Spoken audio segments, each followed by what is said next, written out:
आपने ताजमहल का नाम तो सुना ही होगा, दुनिया का सातवां अजूबा और प्रेम का प्रतीक। लेकिन क्या आपने कभी सुना है कि ताजमहल असल में आगरा में नहीं बल्कि मध्य प्रदेश के बुरहानपुर में बनने वाला था? और क्या आप जानते हैं कि आज भी बुरहानपुर में एक ऐसा तहखाना मौजूद है जिसे लोग काला तहखाना कहते हैं और मानते हैं कि वहीं मुमताज की असली कब्रगाह बनाई गई थी। आज हम बात करेंगे एक ऐसी कहानी पर जहां इतिहास की परतों के साथ साथ रहस्यों की परछाइयां भी बसी हुई हैं। एक ऐसा शहर जिसे कभी दक्षिण का दरवाजा कहा जाता था। एक ऐसा नगर जहां से मुगलों ने दक्षिण भारत पर नियंत्रण की शुरुआत की थी।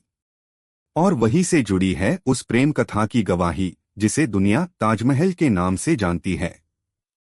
लेकिन बुरहानपुर की कहानी सिर्फ मुगलों और मुमताज महल तक सीमित नहीं है। इसकी तह में उतरते ही हमें मिलती हैं और भी गहरी बातें। कुछ लोग कहते हैं कि असल में आगरा का ताजमहल कोई प्रेम का प्रतीक नहीं बल्कि एक प्राचीन हिंदू मंदिर तेजो महालय था।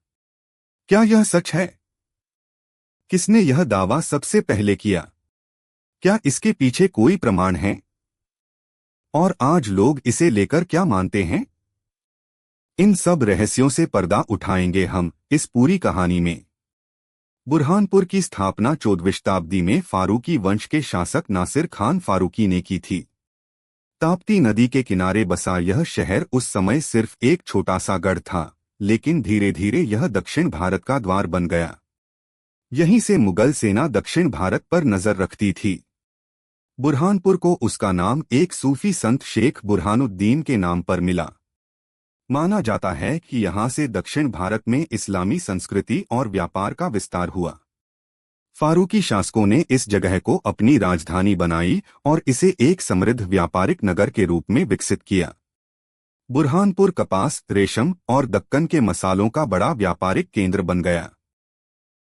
16वीं शताब्दी के अंत में जब अकबर का शासन दक्कन की ओर बढ़ा तो बुरहानपुर रणनीतिक रूप से बेहद अहम बन गया। बाद में जहांगीर और फिर शाहजहां ने यहां डेरा डाला।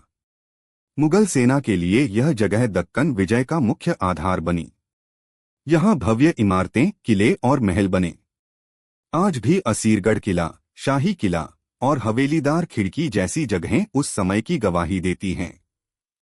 लेकिन बुरहानपुर को अमर कर देने वाली कहानी है मुमताज महल की मृत्यु और शाहजहां की वह अधूरी चाहत जिसमें वह यहीं पर ताजमहल बनवाना चाहता था। साल था 1631।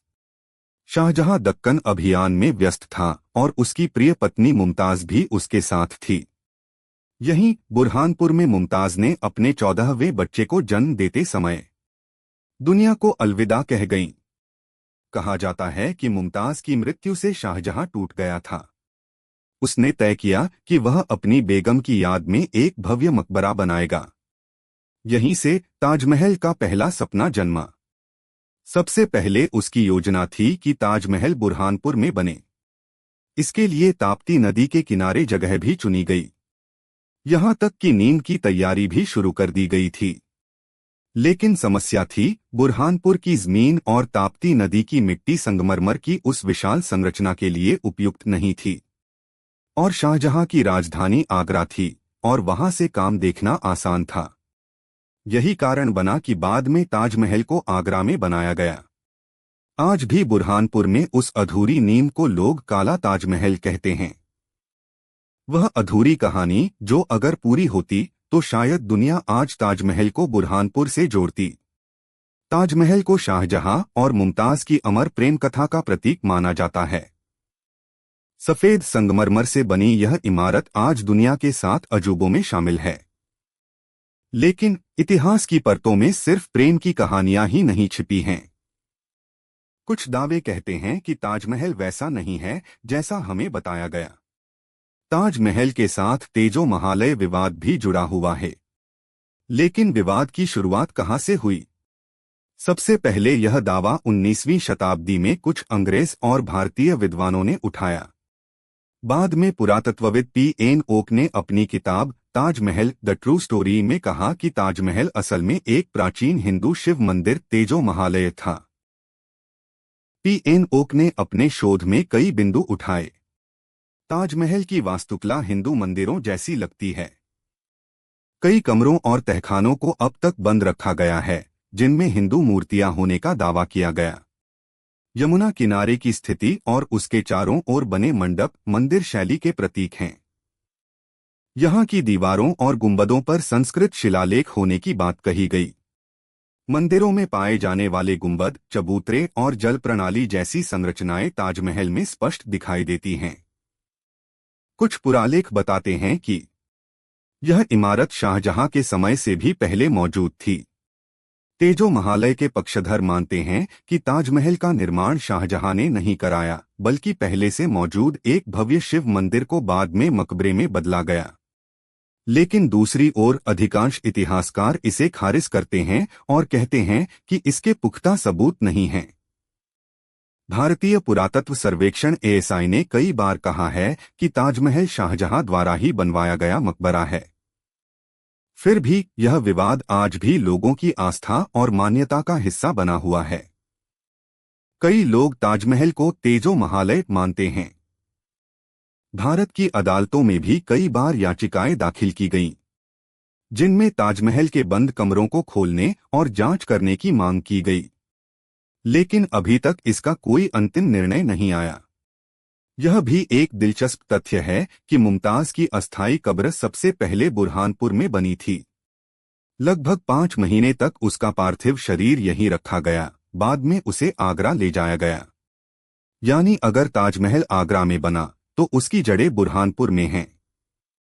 और अगर तेजो महालय की थ्योरी माने तो यह सवाल और गहरा हो जाता है कि क्या सचमुच शाहजहां ने नया मकबरा बनवाया या फिर एक पुराने मंदिर को बदला।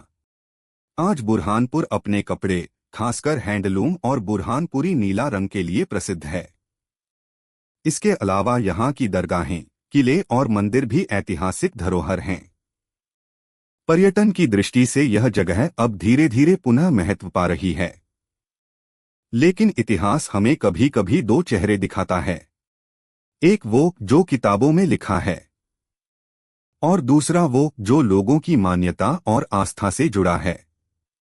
बुरहानपुर और ताजमहल की कहानी भी वैसी ही है। कहीं यह शाहजहां और मुमताज का अमर प्रेम है, तो कहीं यह शिव भक्तों का प्राचीन मंदिर तेजो महालय। सच्चाई क्या है, ये शायद कभी पूरी तरह सामने न आ पाए, लेकिन इतना तय है कि बुरहानपुर और ताजमहल दोनों ही भारत की विरासत के ऐसे अध्याय हैं जो हमेशा रहस्य और आकर्षण का केंद्र बने रहेंगे।